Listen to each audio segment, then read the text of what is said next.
Para se të fillojmë me videon, do ju ftoja të abonoheshit në kanalin ton Thënie për Jetën dhe të klikoni si përziles për të marrë njoftimet e videove tona më të reja. Faleminderit. Nëse vuani nga reumatizma, jasi ta lehtësoni duke përdorur këtë recet në këtë mënyrë.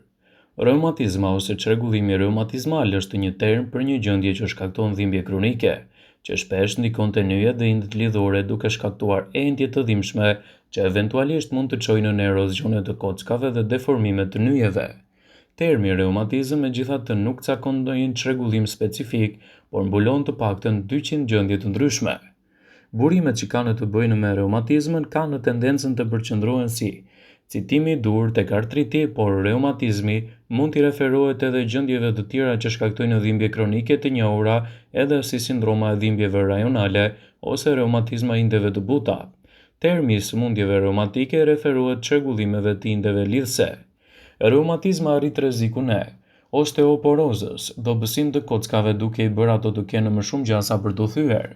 Sindromi të dhimbjes së kyçit të dorës. Inflamacioni i reumatizmit mund të shtrojë presion nervor në duar dhe në gishta, që çon gjithashtu në deformim të tyre. Problemeve të zemrës. Reumatizma mund të rrisë rrezikun e forcimit të arterieve dhe bllokimit të tyre si dhe inflamacionit rreth zemrës. Sëmundje të mushkërive. Njerëzit që vuajnë nga reumatizma janë në rritje të rrezikut të inflamacionit të indeve të mushkërive, gjë e cila mund të çojë në bllokime të frymëmarrjes. Simptomat e reumatizmës mund të jenë të ndryshme. Reumatizma fillon të ndikojë gradualisht, në fillim në nyjet që lidhin gishtat me duar dhe më pas te nyjet që lidhin gishtërinë me këmbët. Simptomat shpesh prapen në kyçet e duarve të këmbëve, në gjunjë, në bryla, në hije dhe në shpatulla. Në shumicën e rasteve simptomat ndodhen në të njëjtën nyje dhe në dy anët e trupit. Shenjat dhe simptomat mund të ndryshojnë në ashpërsi dhe madje mund të vinë dhe të shkojnë, dhe me kalimin e kohës mund të shkaktojnë deformime e reumatizmi në vendin e dhimbjes. Simptomat të tjera mund të përfshijnë endje të nyjeve, ngurtësime të cilat mund të zgjasin disa orë, lodhje, ethe të tepërta, humbje peshe, dhimbje të kyçeve të dorës, të këmbës, kapakut të gjurit, kyçit të këmbës, mesit dhe themrave, dhimbjeve të supit, dhimbjeve të qafës, dhimbje gjatë lëvizjes, humbje të oreksit. Zbehje të fytyrës që shkaktohen nga mungesa e aktivitetit të palcës kurrizore dhe kjo çon në anemi, ndjesi, kruajtje të syve e të tjera. Reumatizma mund të jetë e vështirë për t'u diagnostifikuar në fazën e hershme sepse shenjat e hershme dhe simptomat janë të ngjashme me simptomat e shumët të sëmundjeve të tjera. Ju mund ta bëni atë përmes testit të gjakut. Njerëzit që vuajnë nga reumatizma prirën të jenë në shkallën më të lartë të ESR-s, i cili tregon praninë e inflamacioneve në trup.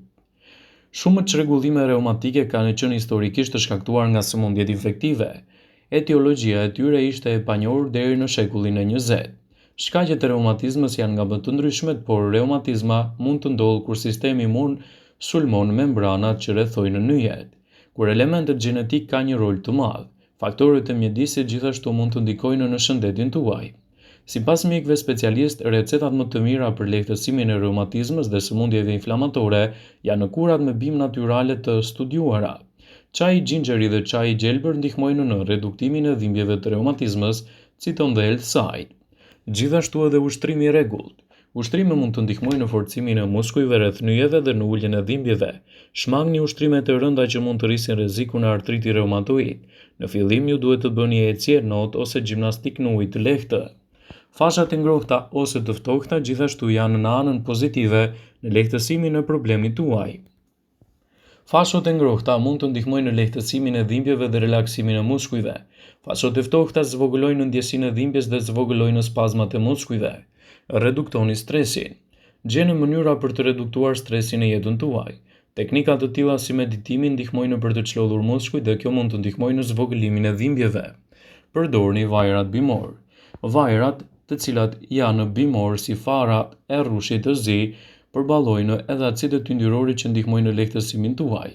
Peshku salmon i konsumuar në dietën tuaj gjithashtu mund të jetë një meze lehtë pozitive për shëndetin e përgjithshëm. Peshku salmon lufton inflamacionin në trup dhe zvogëlon dhimbjet e reumatizmës.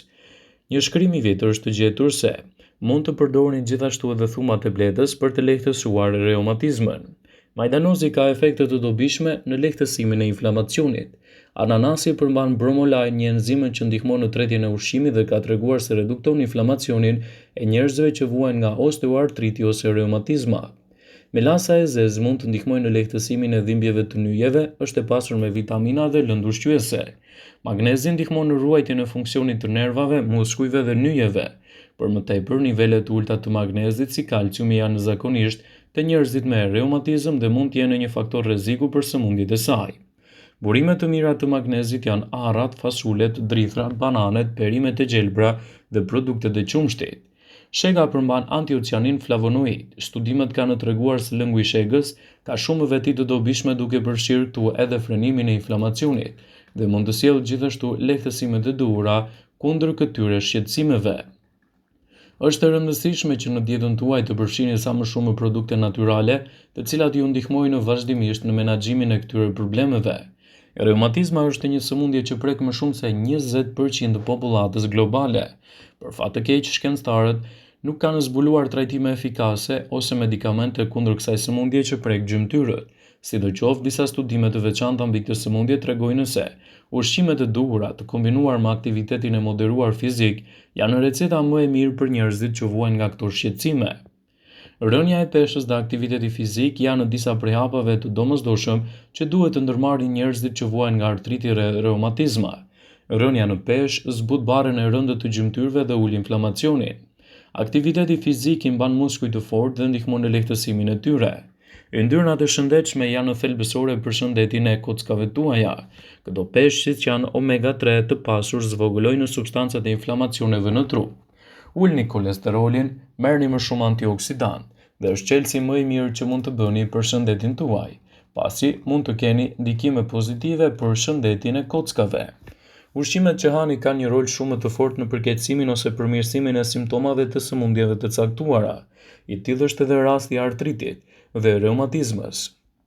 Simptomat e cilat ndikojnë fort nga disa ushqime të ndryshme të renditura në këtë video. Sipas ekspertëve të Healthline, duhet të kufizoni një sër ushqimesh nëse vuani nga këto dhimbje të nyjeve siç janë produktet e bulmetit. Proteinat që gjenden te produktet e bulmetit kanë tendencën të përkeqësojnë simptomat e artritit dhe reumatizmit. Sipas të dhënave të Brightside, njerëzit që vuajnë nga këto sëmundje kanë zakonisht një tolerancë të ulët ndaj qumshtit. Megjithatë, njerëzit reagojnë ndryshe nga këtij ushqimi. Një studim i vitit 2015 zbuloi se qumshti zbut dhimbjet e gjurit te gratë e prekura nga osteoartriti, ndërsa djathi i përkeqëson ato. Tregoni vëmendje ndaj ushqimeve që keni ngrënë kur keni vërejtur edhe shtim të dhimbjeve të reumatizmës. Ushqimet e skuqura duhet të evitohen nga dieta juaj pasi kanë një rol negativ në shëndetin e kockave. Ushqimet e skuqura dhe të përpunuara nxisin përhapjen e inflamacionit në organizëm. Kjo ndodh për shkak të yndyrnave të ngopura të cilat duhet të zëvendësohen me ata të pangopura, siç është vaji i ullirit. Edhe sheqeri duhet të reduktohet në dietën tuaj, sipas ekspertëve të Healthline, mund të nxjisë përhapjen e inflamacionit në organizëm. Ekspertët paralajmërojnë se në rastin e artritit dhe jo vetëm, rritja e glukozës shton simptomat e dhimbjes në sëmundje. Edhe mishi me yndyr mund të ketë efekt negativ në shëndetin e nyjeve. Kaloritë dhe yndyrnat e mishit shtojnë inflamacionin në organizëm. Skuqje në temperatura të larta shkakton toksina që dëmton proteinën në trup dhe inflamacionin duke nxitur edhe përkeqësimin e simptomave të artritit. Edhe mielli i bardhë në produktet e tij mund të jenë një zgjidhje e gabuar për shëndetin tuaj. Mielli i bardhë, orizi i bardhë, patatet, buka dhe karbohidratet e përpunuara të gjitha janë të dëmshme për njerëzit që vuajnë nga artriti. Ekspertët thonë se në vend të tyre ju duhet të konsumoni drithra të plota që nuk transformohen në sheqer sapo futen në organizëm. Alkooli është një dëm i vërtet për shëndetin e nyjeve. Alkooli është një pije që shkakton inflamacion dhe përdorimi i tepërt të tij rrit prodhimin e substancave inflamatore në trup. Ekspertët rekomandojnë pirjen e një gote me pije alkolike në ditë për femrat dhe jo më shumë se 2 të vogla për burrat, por teprimi me alkoolin dijeni se ka efekte negative për shëndetin tuaj. Nëse vuani prej kohësh nga këto probleme, gjithmonë duhet t'i adresoni tek miku juaj. Alternativat janë një mundësi e mirë për të lehtësuar atë. Vëmendje. Ju bëjmë me dije se informacionet në këtë video kanë për qëllim që të plotësojnë, të mos zhvendësojnë këshillat e mjekut tuaj ose ofruesit të kujdesit tuaj shëndetësor, dhe nuk kanë për qëllim që të mundësojnë të gjitha përdorimet e mundshme, masat paraprake, ndërveprimet ose dhe efektet e tyre negative në shëndetin tuaj. Pasi ta dëgjonit këtë video, do ju ftoja t'i bënit like dhe ta shpërndanit atë në profilin tuaj në mënyrë që të informohen edhe miqtë e tu.